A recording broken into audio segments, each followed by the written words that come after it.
Donc voilà, donc ce soir en fait je vais essayer de vous convaincre pour ceux qui seraient encore hésitants sur est-ce que je prends un mutualisé, oui c'est plus facile donc je prends un mutualisé plutôt qu'un dédié.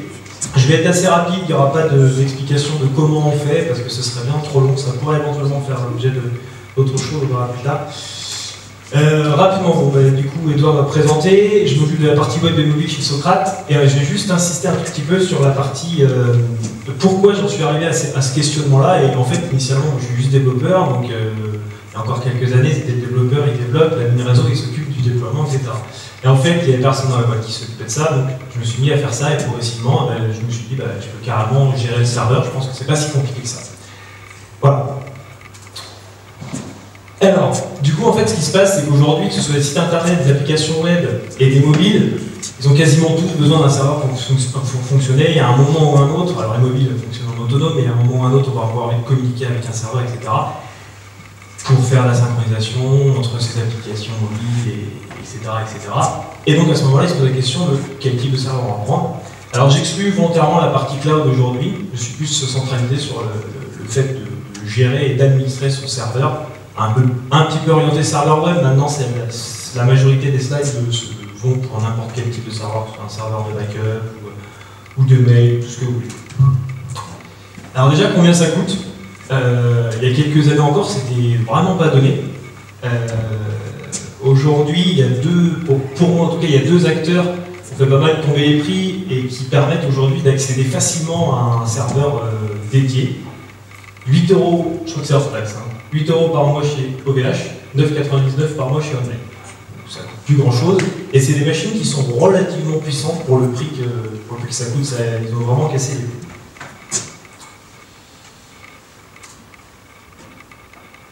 Donc ensuite, au niveau des intérêts. Alors c'est de mon expérience personnelle, en fait, ce que j'ai pu y trouver déjà, c'est la curiosité, et donc d'avoir des nouvelles connaissances dans le domaine du réseau que j'avais absolument pas initialement. Ça, c'est intéressant.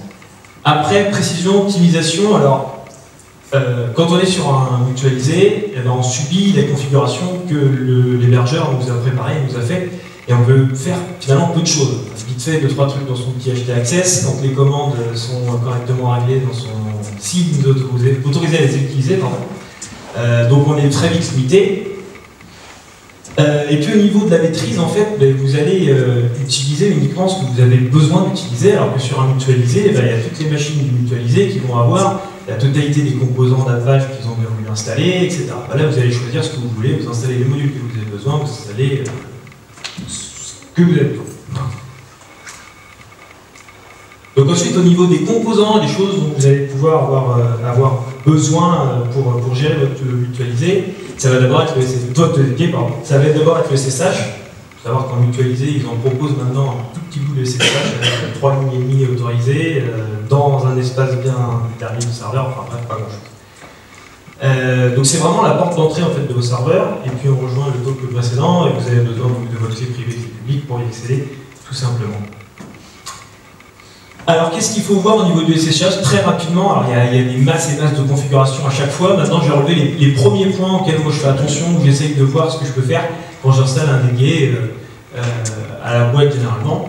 Le premier point, chose à faire, c'est de changer le port de connexion du SSH. Pourquoi? Parce que le port 22, il est connu, il est par défaut et donc connu des hackers ou pirates, tout ce qu'on veut. Et c'est assez hallucinant de voir que dès qu'on vient de déployer notre serveur, il est directement, ça m'est déjà arrivé, directement attaqué de toutes parts avec des John 1, 2, 3, 4, 5, 6, et route 1, 2, 3, 4, 5, 6, on essaye de se connecter comme ça, les uns après les autres. Déjà, en changeant directement le port de connexion, vous enlevez un paquet d'attaques qui n'aboutissent pas, mais un paquet d'attaques quand même. Ensuite, l'idéal c'est de restreindre à certaines adresses IP, donc vous avez l'habitude d'être dans votre bureau, vous avez votre IP public fixe, vous la réglez et vous dites uniquement cette adresse IP pour se connecter, ou alors carrément sur votre serveur dire uniquement quelques utilisateurs ont le droit de se connecter en SSH. Voilà, ensuite, c'est ce que j'ai dit. Désactiver en fait la connexion par mot de passe et préférer passer par un système de clé privée et clé publique qui va être bien plus efficace, plus costaud. Donc vous pouvez carrément le désactiver en fait. Même si le compte utilisateur a un login et un mot de passe sur le serveur, il ne pourra pas se connecter si c'est désactivé. Et puis ensuite, réduire le time out de connexion, ça c'est une autre petite chose. En fait, c'est que par défaut, vous avez 20-30 secondes, je crois, pour saisir votre mot de passe. Et quand vous commencez à vous connecter en SSH, quand vous avez une clé, 2 secondes suffit largement. Et voilà, donc vous évitez aussi des éventuels failles à ce niveau. Voilà, alors après, au niveau de vos serveurs web, j'ai mis les 2 principaux. Maintenant, vous pouvez mettre un petit peu tout ce que vous voulez. Les différentes choses, il va falloir faire attention, ou plutôt qui vont vous permettre d'être un peu mieux. Vérifier le répertoire par défaut, de manière à ce qu'on ne se retrouve pas avec un endroit où on a mis des fichiers, on ne savait pas trop, et puis en fait c'est le répertoire par défaut d'Apache et ça s'affiche dès qu'on arrive sur le serveur, là c'est plus du serveur. Masquer tout ce qui peut être identification d'information du serveur, donc par défaut je sais qu'Apache met que c'est Apache dans telle version, contacter tel administrateur si vous avez besoin, le mieux pour vivre heureux, vivre caché, vous enlevez toutes ces informations là, ça donne un petit peu moins d'infos. Même si c'est assez facile de détecter quel type de serveur se situe derrière telle adresse. Après vous allez pouvoir créer des VOS, alors ça les mutualiser le propose aussi, mais en fait tout par interface graphique. Là vous allez sûrement pouvoir aller plus loin, séparer vos applications, séparer les logs de manière à pouvoir intervenir plus rapidement pour être fondu dans la masse d'une tonne de logs parce que vous avez 5 ou 6 applications qui tournent en même temps. Et puis comme je disais tout à l'heure, activer les modules nécessaires et ça vous allez pouvoir mettre un module que vous ne pouviez pas mettre avant de mutualiser parce qu'il ne tolérait pas telle ou telle chose, il y avait des incompatibilités et au contraire désactiver les modules dont vous n'auriez pas besoin. Alors au niveau du FTP, bon, c'est un peu moins utilisé aujourd'hui, mais ça sert encore. Les choses qu'on va pouvoir faire, bien scinder les comptes en fait qu'on va avoir au niveau du FTP de manière à bien englober chacun des comptes, qu'il n'aille pas voir ailleurs, qu'il soit autorisé à un certain nombre de commandes éventuellement. Sachant qu'il y a la possibilité de stocker tout ça dans un fichier classique. Vous allez avoir vos utilisateurs FTP avec leur mot de passe, ou même par une base de données SQL qui vous permet d'avoir des stats sur le nombre d'échanges de fichiers, etc. C'est assez intéressant. Changer le port par défaut quand c'est possible. Alors là, le problème, c'est que c'est souvent que certains clients vont se connecter sur le port 21, donc c'est parfois plus compliqué de le changer. Enfin, si c'est possible, c'est pareil, le changer, c'est mieux. Pareil, manipuler les timeouts.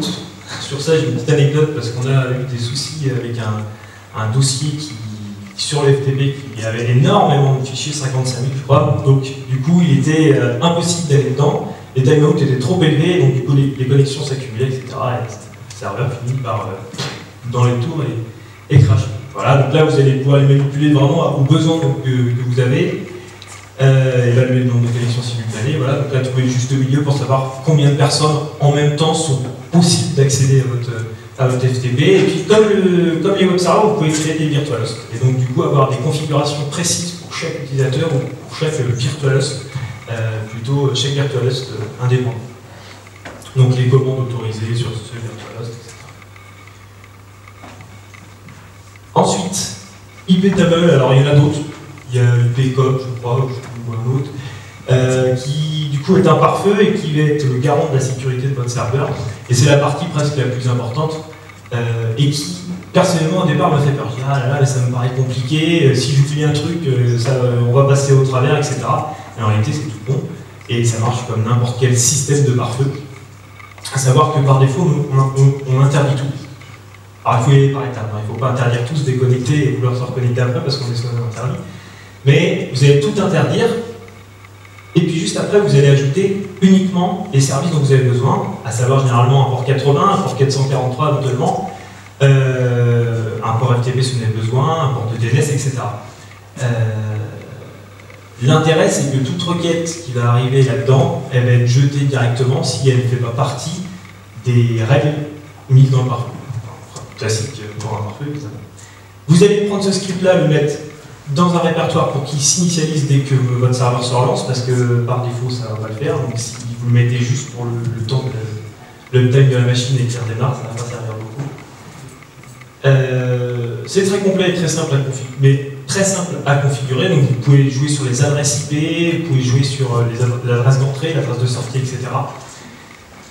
Et puis vous pouvez passer au pare-feu matériel ou pas, c'est-à-dire que j'ai toujours pas trouvé l'intérêt, pour des services modestes, j'ai toujours pas trouvé l'intérêt de passer sur un pare-feu matériel.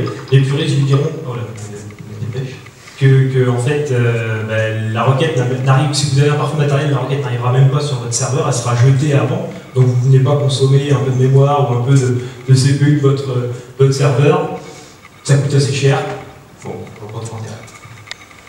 Alors ça, c'est la petite souris de Postfix, c'est le logo. C'est pour l'envoi de mail, alors c'est un petit peu le point noir en tout cas que j'ai trouvé à la configuration d'un serveur. Pour le dernier point, en fait, je vais aller assez vite, c'est le risque de non-délivrabilité. Perso, on a beaucoup de problèmes parce que nos mails sont sur un serveur, notre serveur est un serveur chez OVH, et c'est souvent que l'adresse IP a été utilisée auparavant par des programmes pour malveillants, qui envoient du spam, et qui donc soit peuvent être carrément blacklistés, alors ça c'est sacrément embêtant, ou alors greylisté, donc greylisté, votre mail va partir et puis finalement il va falloir réessayer 300 secondes après, et si c'est une deuxième fois, on considère que c'est pas du spam. Bref, c'est pas l'idéal.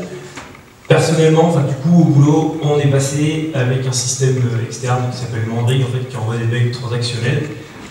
Parce que j'en ai jamais fini, j'ai configuré tous les machins que je pouvais configurer, passer sur liste blanche chez Hotmail, etc. Des IKIM, enfin bref, tout un tas de protections qu'il y a. Non, je continue à passer en spam, donc c'est assez vite. Le backup, un plan de reprise d'activité, c'est un petit peu essentiel aussi. C'était ça qui me faisait peur aussi. On est passé de quelqu'un qui gérait complètement nos sauvegardes et coûtait extrêmement cher à OVH. Et alors OVH, vous débrouillez. Parce que concrètement, il vous loue des machines, après c'est à vous de tout configurer. Donc dans les sauvegardes, la priorité numéro 1, ça va être évidemment vos données qu'il va falloir sauvegarder, c'est le plus important. Donc votre application, vous l'avez toujours sauvegardée ailleurs. Votre serveur en tant que tel, vous allez pouvoir le configurer après si jamais il se passe quelque chose. Nous, on a quand même 3 types de sauvegarde. La sauvegarde des données qui concerne tous les fichiers, des bases de données, et puis du système, en fait, pour au moins conserver les applications installées, ce qui permet d'aller plus vite si jamais on doit tout réinstaller de A à Z. Et prévoir une sauvegarde incrémentale et glissante, parce que ça ne sert à rien d'avoir une sauvegarde à un instant T s'il y a un virus, n'importe quoi qui est arrivé 3 ou 4 jours avant. Si vous avez une sauvegarde d'hier, vous l'avez toujours, ça peut être un peu pénible. Donc après, c'est glissant, incrémental de manière à avoir que ce qui a bougé. AirSync, Backup Manager, etc. font ça très très bien. Et glissant pour avoir plus d'une fois. Voilà, dans les autres trucs, après, vous pourrez installer tout ce que vous voulez en base de données, exclure les IP, alors ça marche très bien avec les tables, exclure les IP qui font un peu trop de demandes et qui ne devraient pas, donc les mettre de côté. Puis après, tout ce qui est applicatif, vous allez pouvoir le mettre également en serveur de commandes de DNS, de temps, etc. Voilà.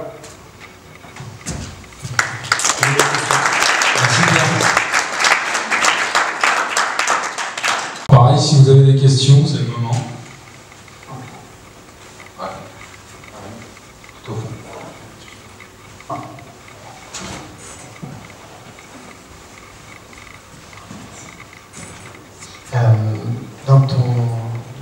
Dans un des slides concernant l'échange de données, tu as présenté le FTP.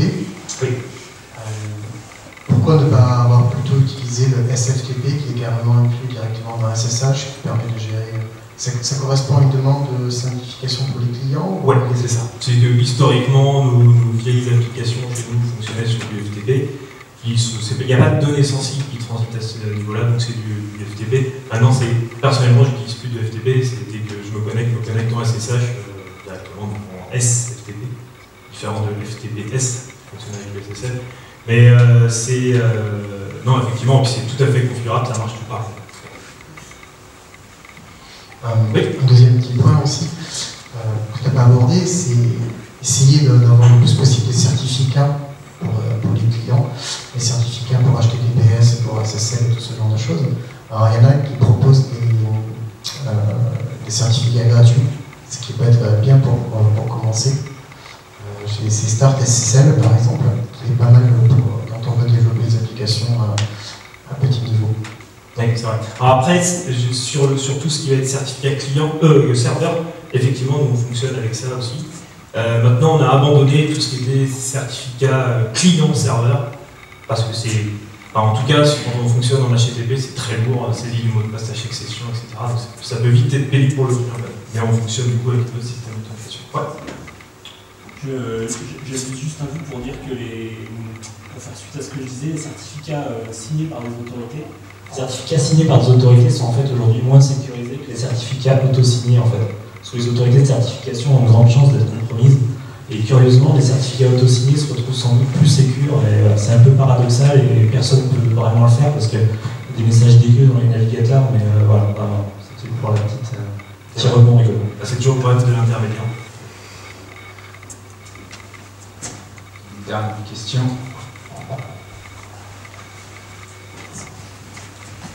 Alors moi je me demandais si tu savais, de par ton expérience, si peut-être tu as montré les premiers prix là en serveur dédié, comment ça se compare au niveau performance avec un mutualisé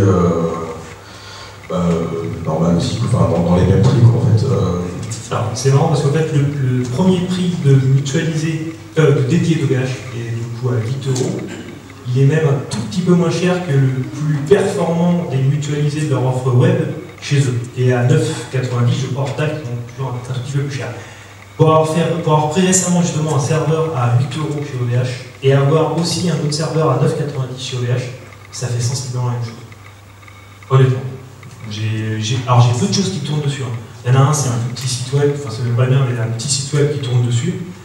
Et puis un autre truc, c'est aujourd'hui ce qui nous sert de versionning. Il y a tout un GitLab en fait, un GitHub gratuit qui est installé là-dessus. On est 4-5 à l'utiliser.